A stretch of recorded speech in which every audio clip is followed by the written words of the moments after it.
opening the door wide to new possibilities, hope of real breakthroughs and understanding more big ideas than we could have ever imagined. These are the biggest grants we've ever been able to offer. We're going to come out of this with some breakthrough ideas. Focused solely on neuroendocrine tumors. You are not alone. We are all with you on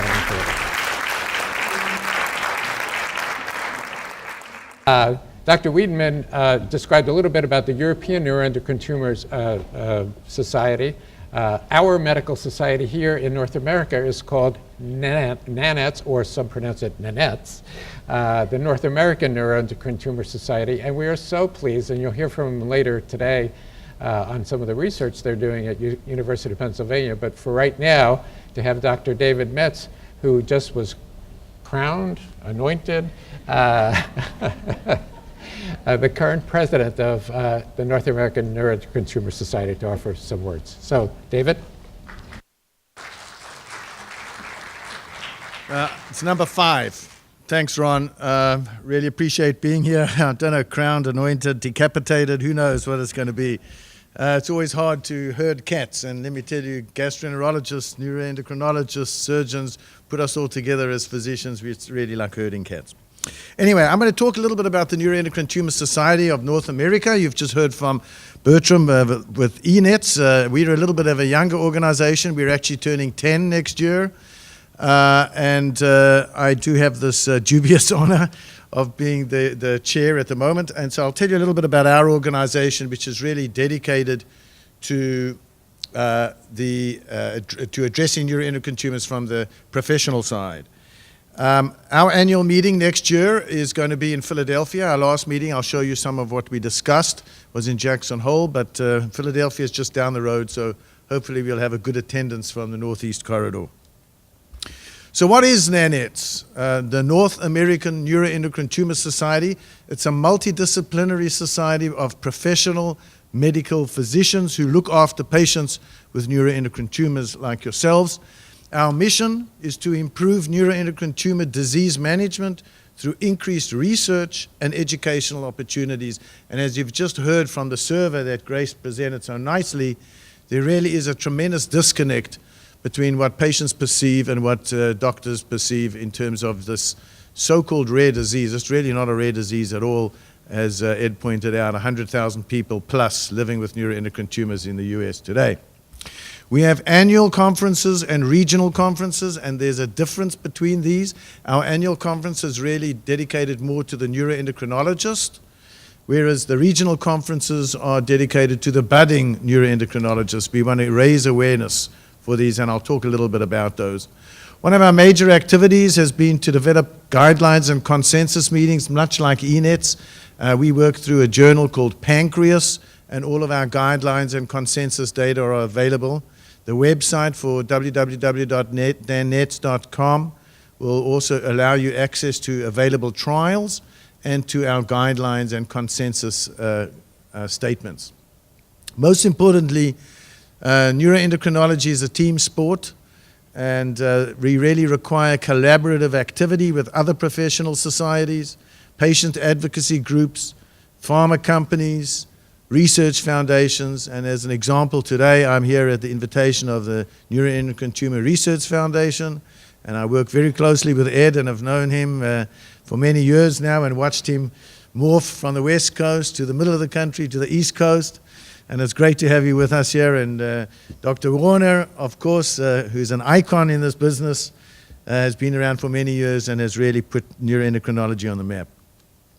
So our current board of directors, who are elected for a 2-year term, you will recognize many of these people. I just would want to point out to you that they span the country from the south, John Strasberg, to the far west, Emily Bergsland, to the north, Matt Kulke, David Klimstra's in New York, Pam Koons is on the west coast, myself, Rod Pomier's a surgeon in Oregon, Diane Reedy Lagunas works here in New York City, James Yao, as you've heard already about, works at MD Anderson. So we have people covering the entire country, all of whom are true experts in this disease state. And together we hope to come up with some consensus to help the disease management of our patients. I did mention a little bit about these regional conferences. We've been doing these for a long time now, and the aim here with support from our sponsors is to expose physicians who have an interest but not necessarily experience in neuroendocrine tumors. We've done 16 of these to date, and I've listed here the last couple of years. It's actually the last year.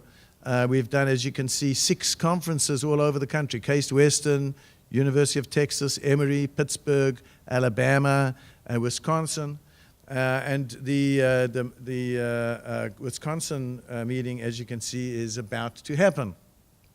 We've developed a regional conference committee with 3 experts from various areas in the country, all of whom themselves have put on regional conferences in the past. And we're putting out requests for applications from various areas that feel they want to improve their neuroendocrine visibility and expertise. And we hope to set up about 3 to 4 of these every year. I think they're tremendous as a sort of a farm team to develop people who are going to have interest in neuroendocrinology, because we're all not getting any younger in this business and we need to get more people involved. We've just finished our 2016 conference, which was at Jackson Hole, Wyoming, which was a spectacular place to go. I'm happy to say that although everybody did hike and look at the mountains, they sat in the conference and participated.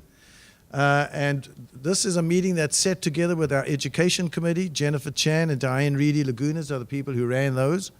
And our research committee, which is James Howe and Pam Coons, together with our CME accreditation organization, which is MD Anderson with Arvind Dasari, put together, it really was a spectacular program, which I'll summarize for you in the next slide.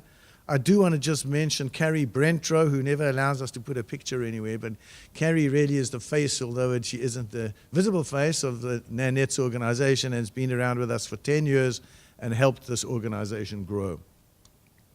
So at our last conference, we did a lot of things. I've just summarized it all here.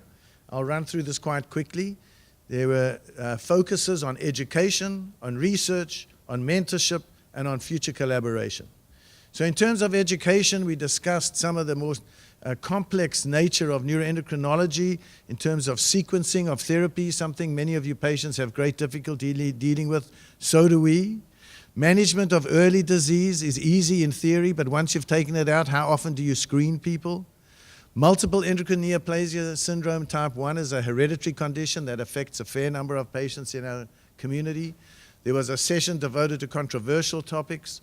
There's a lot of controversy at the moment around the difference between intermediate and high-grade tumors and whether there should really be a 4th level. Lung tumors, as many people have mentioned, have sort of been left by the wayside, and we now are developing a lot of interest in them because we now have agents to treat lung tumors specifically.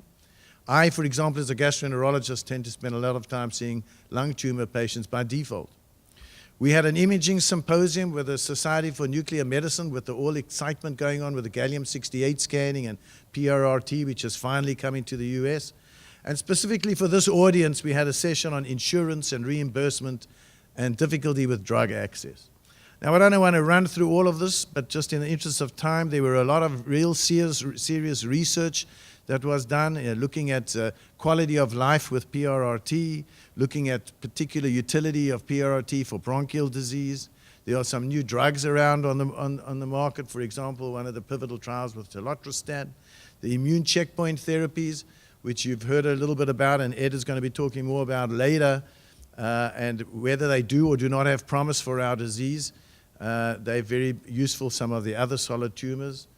There was a lot of basic and translational science work presented with molecular profiling of tumors, next generation sequencing, and of course one of our major reasons for existence is to provide research grants. From a mentorship perspective and in collaboration with ENETS and Bertram, who you just heard from, we have a Young Investigators Symposium and a lunch for the young investigators. We have a poster session at night with some wine and cheese in which people can collaborate and discuss their actual research. But really the whole bottom line with neuroendocrinology is this is a collaborative effort. We are the professional society, but we really collaborate with other professional societies. The European group you just heard from, ComNets is an Australia, New Zealand, Canada group. They're having a meeting upcoming in Hawaii in December in how to manage after therapy patients. And we're going to be participating in that. We have a great relationship with our pharma sponsors and colleagues who really, without them, this would not be an organization that would thrive. We deal with patient advocacy groups and the research foundations, especially the Neuroendocrine Tumor Research Foundation. So I do want to just mention in completing my brief intro today, and thanks from NANETS for inviting us today. We've had a number of grant awardees. You'll see some names here that I hope you will recognize who are now prominent in the field. I always like to tease Diane. She was one of the first grant awardees, and now she's a major player in the business in the short space of 7 years. But our most recent awardee is Christopher Heafy, and this was a grant that came from the Neuroendocrine Tumor Research Foundation, who I'd like to recognize and appreciate. This is a $50,000 award for 2 years, allowing Christopher Heafy, who's at Johns Hopkins University, who's going to be looking at targeting alternative length of telomere pathway in pancreatic neuroendocrine tumors. That is a mouthful. I'm sure you're all going to cotton down on exactly what he's talking about. But let me just tell you the bottom line is that there have been some genes in red, defects in ATRX and DAX genes, which is a complex that is involved in lengthening products as molecules are turned into proteins. And these were described at Johns Hopkins and actually were also fostered by the Neuroendocrine Tumor Society, the NETRF Society, some time back, and now this is going to the next level. So using what they're growing on the information they gained before, and the issue here is the hypothesis that it's very hard to mess around with ATRX and DAX directly, but we know that one of the jobs of ATRX and DAX is to lengthen these telomeres, and if they can identify where and how that happens, there might be an area that we can target in the future for future therapy.